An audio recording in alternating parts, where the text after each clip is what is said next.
नमस्कार, मैं कृष्ण शर्मा।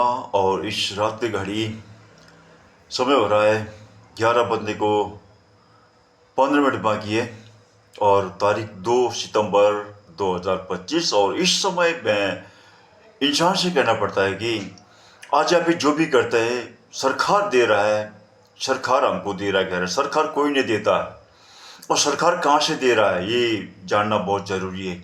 कभी अनजान बन के बेवकूफ़ बन के मत चलना, पढ़ लिख कर कभी बेवकूफ़ मत बनना, उसको समझा करना।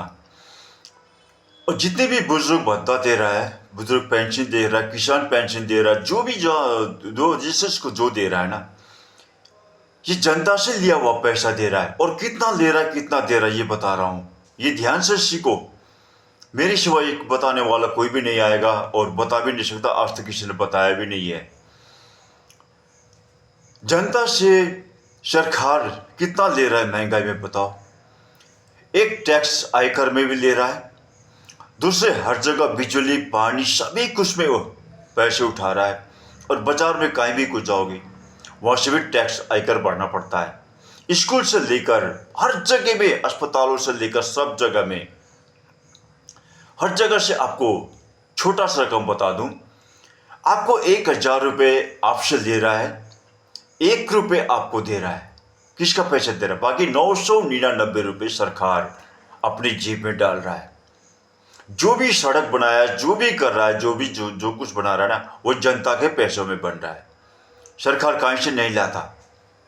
एक इंसान को ही, एक भाई को ही बेवकूफ़ बनाकर भाई का पैसा लूटता है। ये इंसान को समझना चाहिए।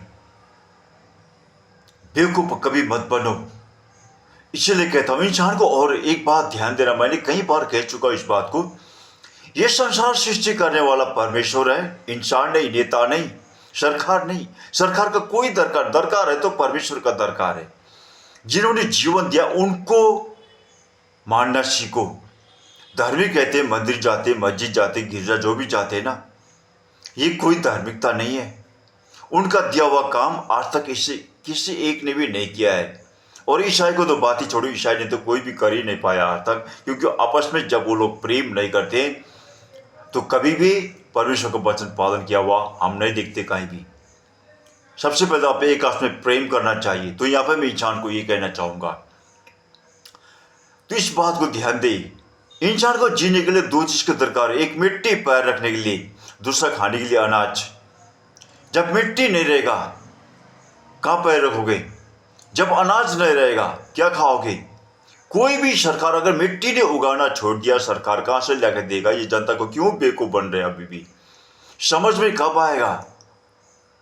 बार बार मैं कह रहा हूँ, कब समझ में आएगा? इंसान होना तो बहुत आसान है, कहना आसान है, मगर इंसानियत को समझना बहुत मुश्किल है। इंसान को खुद समझना चाहिए, तभी सब कुछ समझ में आएगा। जब अपने आप को नहीं समझोगे ना, तो ये सब संसार को समझकर कोई फायदा नहीं है।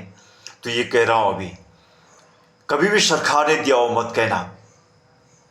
अगर यहाँ पर इस बात में ईसाई भी लगे हुए हैं, ईसाई भी वही है, परमेश्वर को सिर्फ मुंह से नाम लेते, बाकी सब संसार में पड़े हुए हैं सरकार के पीछे।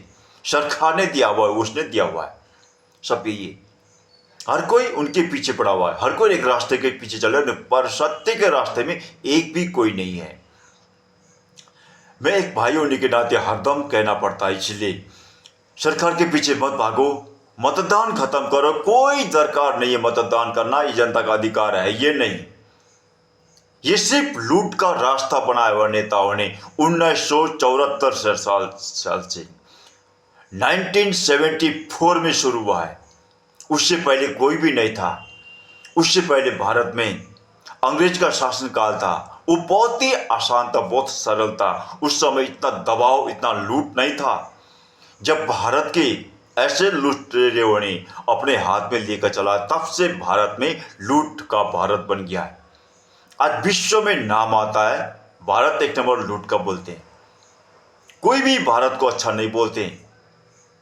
हर 5 साल में बेवकूफ बनाकर लूटने वाला देश है भारत, कहते हैं।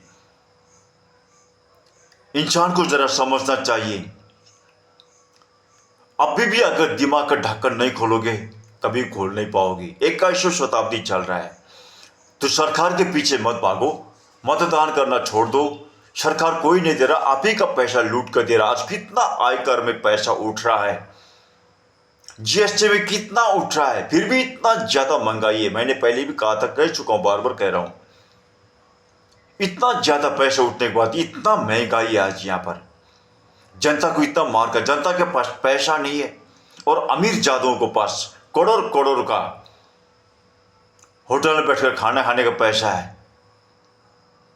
ऐसा लुटेरा, ऐसा भ्रष्टाचार है देश में। तो इसको खत्म करना हो तो मतदान करना छोड़ दो, अपने आप में जीना सीखो, ये सब कुछ छोड़ दो, संसार के पीछे मत भागो। इतना कह के विदा चाहता हूं। ये रात घड़ी सभी को परमेश्वर आशीष दे। धन्यवाद।